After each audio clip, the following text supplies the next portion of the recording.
Sziasztok! Bipoláris anya vagyok, és már nagyon régen készítettem videót, úgyhogy úgy gondoltam, most van egy kis szabad időm, készítek egy ilyen karácsony előtti helyzetjelentős, mi van velünk, hogy vagyunk videót, és hát remélem, hogy tetszeni fog nektek. Mióta utoljára videóztam, ez nem is tudom, talán nyáron volt, akkor ugye meséltem a méhen kívüli terhességemről, abból sikerült meggyógyulni teljesen, hál' Istennek, és azóta, hát most december 20-a van, úgyhogy jó sok idő eltelt, körülbelül fél év. Közben hát elkezdtünk újra próbálkozni kistesóval, még nem nagyon jött össze, vagy hát még nem jött össze, úgyhogy ez még várat magára. Pont a héten voltam pszichiáternél, erről is szerettem volna egy kicsit mesélni nektek. Tegnap voltunk a pszichiáteremnél, mert módosítani kellett a gyógyszereimen. Ugye most skippát szedek továbbra is 5 mg-ot reggel, meg Rivotrilt reggel egy felet, este egy egészet, ugye azt az 1 mg-osat, és este még ketileptet szedek, vagyis eddig szedtem, abból ugye 300 mg-ot, és képzeljétek el, hogy volt néhány olyan este, akkor bevettem a ketileptet, és utána egy ilyen fél óra, egy órára rá elkezdett iszonyúan heves lenni a pulzusom, ilyen 130 körüli volt nyugalmi helyzetben, és gondoltam, hogy ez nem jó.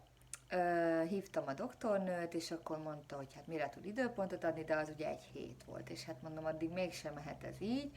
Akkor hát önkényesen, amit ugye nem szabad, de én lefeleztem magamnak a gyógyszereket, és így 150 mg-ot szedtem a ketilepből. Így nem is volt gond igazából, este már így nem jött elő ez a heves szívdobogás, de amit mondott a doktornő, hogy lehet, hogy nem is annyira a gyógyszer miatt volt ez, hanem valami miatt szorongók, vagy stresszelek, és amiatt is előjöhetett. Úgyhogy most azt beszéltük, hogy a Rivotrilból így a téli időszakban este is, vagy este egészet kell szednem, hogy azért így a paráim, a szorongásom oldódjon, és könnyebben el tudjak aludni, könnyebb legyen az este. A ketileptet meg egy ugyanilyen hatóanyagú gyógyszerre váltjuk le, amiben van 200 mg-os, így végül is csökkentettük, de nem felére, hanem hát így 100 mg-mal csökkentettük. Igazából az volt a baj a 150 mg-os ketileptel, hogy így napközben ilyen ingerültnek, ingerlékenynek éreztem magam. Tehát, hogy jó volt a csökkentés, este el tudtam aludni, az éjszakát végigaludtam, és hát akkor kelek, amikor ugye a kisfiam kell, és be kell hozzá menni, de egyébként végig tudom aludni az éjszakát, meg ha bemegyek hozzá, ott is könnyen visszaalszok. De mégse volt jó ez a 150 mg, mert ez meg kevés volt, úgyhogy még jó, hogy így beszéltünk a doktornővel, és így meg tudtuk beszélni, hogy akkor 200 mg-ra állítjuk be, és akkor 3 hónap múlva kontroll, meglátjuk, hogy mi lesz. Akkor mit akartam még mesélni nektek? Egyébként így jól vagyok a gyógyszereimmel, tehát napközben jó kedvem van, jó étvágyam van, hisztam is 1-2 kilót, ami úgy nem baj, mert azért elég vékony voltam, de most úgy egész jól kezd beállni a súlyom is. Nincs úgy semmi olyan probléma. Hát ilyen nátha, meg ilyesmi előfordult így velünk, de azon is túl vagyunk, hál' Istennek. Most így multivitamint kezdtem elszedni, hogy azért mégis valahogy erősítsem az immunrendszerem. Meg még erről akartam nektek beszélni. Képzeljétek el, voltam nőgyógyásznál még október vége felé, vagy közepe felé, a magánnőgyógyászomnál, akinél szültem, és kértem egy rákszűrést, mert már régen volt, és megcsinálta, és képzeljétek el, hogy kiderült, hogy találtak valamilyen kóros eltérést a ményaknál, és hát mondta a doktor úr, hogy ne ijedjek meg, még P2-es az eredmény, ami azt jelenti, hogy nincs rákmegelőző állapot se, hanem normál az eredmény, csak HPV gyanút találtak, és emiatt hát egy ilyen 3 hónapos gyógyszerkúrát kell csinálnom, és akkor ilyen február környékén kell visszamennem, akkor csinálunk egy újabb rákszűrést, és akkor meglátjuk, hogy elmúlt a HPV, vagy nem, esetleg okozott valami más, nem tudom.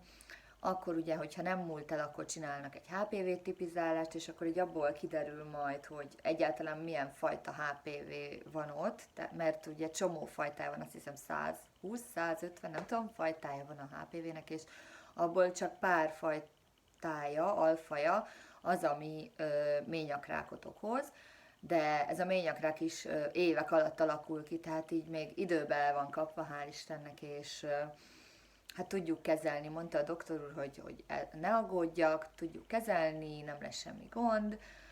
Az lehet, hogy kelleni fog majd valamiféle műtét, hogyha nem múlik el, vagy esetleg rosszabbodik az állapot, de ezt még így rendbe tudják hozni, úgyhogy így végül is megnyugtattak, hogy megnyugtatott az orvos. De azért ez ijesztő volt, hogy kóros eltérés, hogy mi lehet az.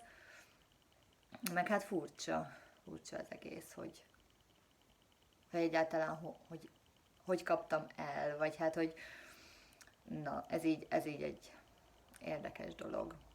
De hát sokféleképpen el lehet kapni, úgyhogy nem tudom, ez volt az, ami még így történt velünk. Kisfiam jól érzi magát az óvodába, elkezdett többféle dolgot enni, úgyhogy hál' Istennek ő is jól van, meg ő is hízott 1-2 kilót, így ő is jobban néz ki, kicsit pufibb az arca, meg nagyobb a pocakja. Jaj, meg olyan válogatós, hogy nagyon nehezen tudunk neki normális ételt bekönyörögni, hogy egye meg. És hát igen, emiatt még visszük gasztroenterológushoz is, hogy esetleg hát, ha tud valami tanácsot adni, meg a szakszolgálathoz is elvisszük, hogy ők is esetleg tudnak-e mondani valamit, mert tényleg nagyon-nagyon kevés normális ételt eszik meg, húst egyáltalán nem eszik, zöldségeket nem eszik, ugye emiatt adok még neki teitalt reggel este, mert hát abban minden vitamin, ásványanyag, minden megtalálható, amire így szüksége van, ami kell a fejlődéséhez, úgyhogy azt mindenképp adom neki, amíg húst legalább, vagy valami olyat el nem kezd enni, ami a fehérjét helyettesíti. Úgyhogy vele ez a helyzet, férjemmel meg vagyunk, hál' Istennek, most várjuk az ünnepeket, ugye kórusban énekelünk mind a ketten, és volt fellépésünk is, így az adventben többször is, és nagyon jól sikerült, jól éreztük magunkat. Hát igen, szerintem ennyit szerettem volna így elmondani. Köszönöm az érdeklődést, páran érdeklődtetek, hogy vagyok, mi van velem.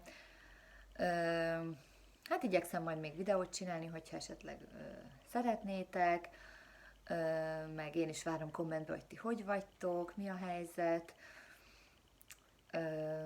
Hát igen, mindenkinek boldog karácsonyt kívánok, boldog új évet, békés együtt töltött napokat a családdal, minden jót, és majd jelentkezem, sziasztok! Na, azt elfelejtettem mondani, hogy egyébként jogázni is járok, már jó régóta, olyan január óta körülbelül, és nagyon jó, nagyon élvezem, úgyhogy próbálok tenni így a legészséges életmódért, és egy kicsit mozogni, bár heti egyszer tudom nem olyan nagy dolog, de azért nekem nagyon jól esik, és hát 1 óra jóga szokott lenni, és utána egy 4 óra ilyen relaxáció, meditáció, az is nagyon-nagyon jó, és nagyon jót tesz szerintem. Úgyhogy még ezt akartam elmesélni, hogy erről is tudjatok, mert nagyon szeretem, és nagyon ajánlom mindenkinek. Nagyon kikapcsol, átmozgat, erősít, úgyhogy rengeteg dologra jó, és nagyon-nagyon